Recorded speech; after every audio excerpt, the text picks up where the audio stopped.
اعوذ باللہ من الشیطان الرجیم بسم اللہ الرحمن الرحیم تبت یدا ابی لہب وتب۔ ابو لہب کے ہاتھ برباد ہوں اور وہ خود برباد ہو چکا ہے۔ اللہ رب العزت نے قرآن کریم کے اندر یہ آیت نازل فرمائی، وَأَنذِرْ عَشِيرَتَكَ الْأَقْرَبِينَ۔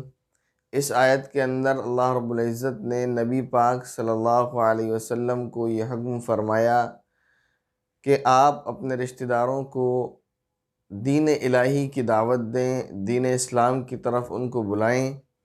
جب یہ آیت نازل ہوئی تو نبی پاک صلی اللہ علیہ وسلم نے اپنے رشتہ داروں کو دعوت دینا شروع کیا، اور آپ صلی اللہ علیہ وسلم ایک روز صفا پہاڑی پر چڑھ گئے، اور صفا پہاڑی پر چڑھ کر نبی پاک صلی اللہ علیہ وسلم نے پکارا، یا صباحا۔ بعض روایت کے اندر آتا ہے کہ فرمایا یا ابن عدی، یا ابن فہر، ان الفاظ کے ساتھ پکارا۔ یہ لوگوں کو جمع کرنے کا ایک طریقہ ہوا کرتا تھا۔ جب نبی پاک صلی اللہ علیہ وسلم نے پکارا تو بھیڑ اکٹھا ہو گئی، لوگ جمع ہو گئے۔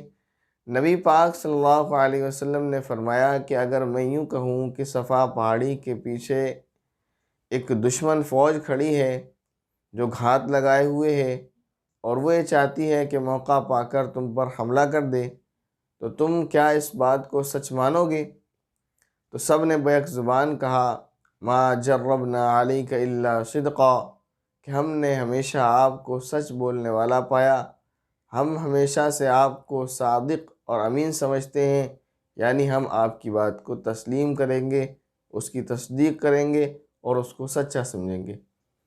جب نبی پاک صلی اللہ علیہ وسلم نے دیکھا کہ یہ لوگ اس قدر اعتماد کرتے ہیں، بھروسہ کرتے ہیں، تو فرمایا اگر یہی بات ہے فَإِنِّي نَذِيرٌ لَكُمْ بَيْنَ يَدَيَّ عَذَابٍ شَدِيدٍ، تو میں تمہیں ڈرانے والا ہوں اس عذاب سے جو آنے والا ہے۔ تو جب نبی پاک صلی اللہ علیہ وسلم نے دین اسلام کو ان کے سامنے پیش کیا تو ان کا جو چچا تھا ابو لہب، جس کا نام عبد العزیٰ تھا، جو ایک وقت میں نبی پاک صلی اللہ علیہ وسلم سے بہت محبت کیا کرتا تھا، لیکن اس پیغام کو سنا تو کہنے لگا، تبا لک سائر الیوم لہذا جمعتنا، کہنے لگا اے محمد تمہاری ہلاکت ہو، نعوذ باللہ، العیاذ باللہ ثم العیاذ باللہ، کیا تم نے ہمیں اسی لیے جمع کیا تھا؟ ابو لہب نبی پاک صلی اللہ علیہ وسلم کو بد دعائیں دیتا ہے، نبی پاک صلی اللہ علیہ وسلم خاموش ہیں۔ اسی درمیان میں قرآن اترتا ہے، جبرائیل آتے ہیں اور قرآن کی تلاوت ہوتی ہے، تبت یدا ابی لہب وتب، کہ ابو لہب کا ہاتھ برباد ہو چکا اور وہ خود تو برباد ہو ہی چکا ہے۔ یہاں یدا اس کے ہاتھوں کے لفظ کا استعمال آیا ہے، عربی محاورہ ہے، اس سے مراد صرف ہاتھ نہیں ہے بلکہ مراد اس کی ذات ہی ہے کہ وہ ہلاک اور برباد ہونے والا ہے، اب وہ ہلاک اور برباد ہو جائے گا۔ اور آگے تاکید کے ساتھ فرمایا وَتَب، اور وہ ہلاک اور برباد ہو ہی چکا، یعنی اس کا برباد ہونا، اس کا تباہ ہونا اتنا یقینی ہے کہ سمجھ لو ہو ہی گیا۔ روایت کے اندر آتا ہے کہ بدر کے 7 دن کے بعد اس کو طاعون جیسی ایک بیماری لگی جس کو عدسہ کہتے ہیں، جس میں انسان کا بدن سڑنے اور گلنے لگتا ہے۔ عرب کے لوگ ویسے ہی جہالت سے بالکل مانوس تھے، علم سے دور تھے، تو وہ چھوت چھات کے بہت قائل تھے۔ جب اس کو یہ بیماری لگی تو لوگوں نے اس کے پاس آنا بھی چھوڑ دیا اور وہ یوں ہی گل اور سڑ کر مر گیا۔ آگے فرمایا ما اغنى عنہ مالہ وما کسب، اس کی دولت اور اس نے جو کچھ کمائی کی تھی وہ اس کے کچھ کام نہ آئے گی۔ نبی پاک صلی اللہ علیہ وسلم نے جب دین اسلام کے بارے میں بتایا اور کہا کہ اگر تم دین اسلام کو قبول کرو گے تو تمہارا یہ فائدہ ہے، نہیں کرو گے تو پھر اللہ رب العزت کا یہ نظام ہے کہ وہ اپنے بندوں تک پہلے اپنے احکام کو پہنچاتے ہیں، اور جو بندے اس کے احکام نہیں مانتے تو پھر ان کی پکڑ ہوتی ہے اور عذاب آتا ہے۔ تو کہنے لگا کہ اگر یہ واقعی بات سچ بھی ہوگی تو میں اپنے مال و دولت اور اپنی اولاد کے ذریعے سے اپنے آپ کو اس عذاب سے بچا لوں گا۔ تو اس آیت میں اس بات کا انکار ہے کہ نہ مال و دولت کام آئے گی اور نہ اولاد وغیرہ کام آئے گی۔ سیصلی نارا ذات لہب، پھر کیا ہوگا؟ تو پھر اس کا ٹھکانہ جہنم ہوگا۔ فرمایا وہ بھڑکتے شعلوں والی آگ میں داخل ہوگا۔ لہب یہ ابو لہب کے نام میں بھی ہے، جو اس کی کنیت ہے، ویسے تو نام عبد العزیٰ ہے، اور لفظ لہب یہاں بھی آیا ہے جس کے معنی ہے بھڑکتے ہوئے شعلے۔ اسی وجہ سے اس سورت کا نام سورہ لہب رکھا گیا۔ ابو لہب کو ابو لہب اس لیے کہتے تھے کہ اس کا چہرہ سرخ تھا، انگاروں کی طرح چمکتا ہوا، اس وجہ سے اس کو ابو لہب کہا جاتا تھا، تو اسی وجہ سے سورت کا نام سورہ لہب رکھا گیا۔ اللہ رب العزت نے اس آیت کے اندر اس کا ٹھکانہ بتایا کہ اس کا ٹھکانہ جہنم ہے۔ آگے فرمایا وَامْرَأَتُهُ، اور اس کی بیوی بھی اس کے ساتھ جہنم میں جائے گی۔ فرمایا وَامْرَأَتُهُ حَمَّالَةَ الْحَطَبِ، اور اس کی بیوی بھی لکڑیاں ڈھوتی ہوئی۔ حمالہ کہتے ہیں اٹھانے والی کو، حطب کہتے ہیں لکڑی کو، حمالۃ الحطب ہے، ترتیب آیت میں آیا تو وہ حمالۃ الحطب ہو گیا۔ حمالہ حطب کہتے ہیں لکڑی اٹھانے والی کو۔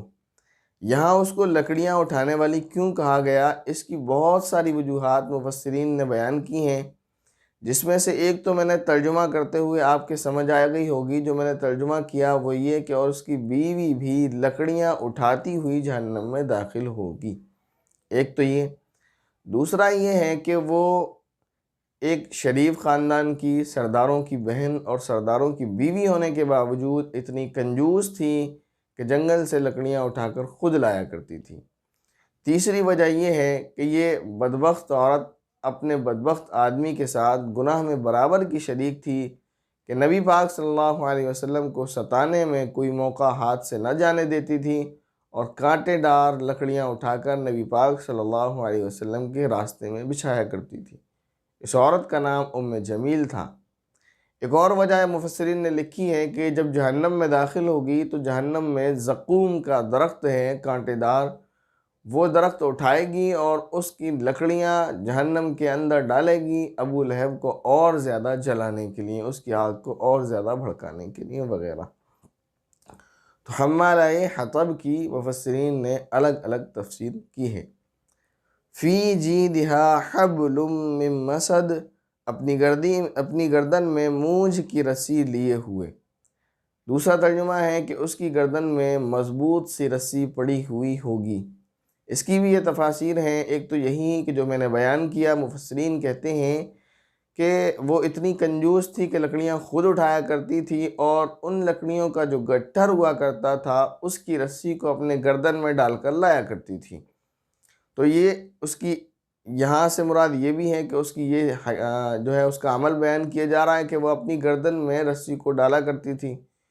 اور آگے یہ بات بھی لکھی ہے مفسرین نے کہ ایک روز یہ ہوا کہ اسی رسی سے ایک روز اس کا گلا دب گیا، وہ گر گئی لکڑیوں کا گٹھر لے کر، اور اس کا سارا بوجھ اس کی رسی پر آیا، جس سے اس کا گلا دب گیا اور وہ اس سے مر گئی۔ دوسری بات یہ ہے کہ یہاں حبل من مسد جو مضبوط رسی ہے، اس سے مراد جہنم کی زنجیریں، جہنم کے طوق وغیرہ ہیں۔ تو مختلف چیزیں مختلف دنیا اور آخرت کے احوال کے اعتبار سے اس آیت کے اندر بیان کی گئی ہیں۔ دوسری بات یہاں میں اس صورت کے تعلق سے ایک بات اور بتاتا چلوں آپ کو، ایک نقطہ آپ یاد رکھیں ہمیشہ کہ ایک عقیدہ ہے، وہ یہ کہ نبی جو ہوتے ہیں، جتنے بھی نبی ہیں، آدم علیہ السلام سے لے کر نبی پاک صلی اللہ علیہ وسلم تک، ان میں سے کوئی اپنی مرضی سے اور اپنی چاہت سے نبی نہیں بنے اور نہ بن سکتے ہیں۔ نبی جو ہوتے ہیں وہ اللہ رب العزت کی طرف سے سلیکٹڈ ہوتے ہیں، کوئی چاہ کر نبی نہیں بن سکتا۔ اگر کوئی اس دنیا میں یہ دعویٰ کرے کہ میں نے بہت محنت کی ہے، بہت عبادت کی ہے، اس وجہ سے مجھے عہدۂ نبوت مل گیا، تو یہ بالکل بے بنیاد بات ہے اور یہ شخص جھوٹا ہے۔ یہاں اس آیت سے اس طرح ثابت ہوتا ہے کہ ایک ملعون نے نبی پاک صلی اللہ علیہ وسلم کو بد دعا دی، نبی پاک صلی اللہ علیہ وسلم خاموش ہیں، کچھ نہیں کہتے جواب میں، اوپر سے قرآن نازل ہوتا ہے کہ اللہ کے محبوب سے کچھ کہا جائے تو پھر اللہ تعالیٰ جواب دیتے ہیں۔ اس کا مطلب کیا ہے کہ اللہ تبارک و تعالیٰ نے خود ان کو چن لیا ہے۔ السلام علیکم ورحمۃ اللہ وبرکاتہ۔